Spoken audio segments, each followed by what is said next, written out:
Hi guys, good morning. Luto na yung aking ulam sa tanghalian. Ginataang sitaw at saka kalabasa na maraming hipon. Ayan. Tapos ito naman yung aking fried chicken. Ayan. Laging huli ang fried chicken kasi pwede siyang iwanan lang dyan ng hindi mo talaga kailangan bantayan ng pag nagluluto ng fried chicken kasi pwede mo siyang iwanan lang. Balik-balikan mo na lang, sansyado mo na yung oras. Tapos ito naman yung aking menudo, luto na rin. Ayan. And then yung aking paksiw na bangos. Ayan.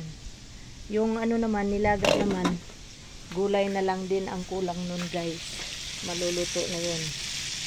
So ito, sigurado akong sold out ito ngayon kasi masarap. Ayan. Okay. Tapos yan, fried chicken.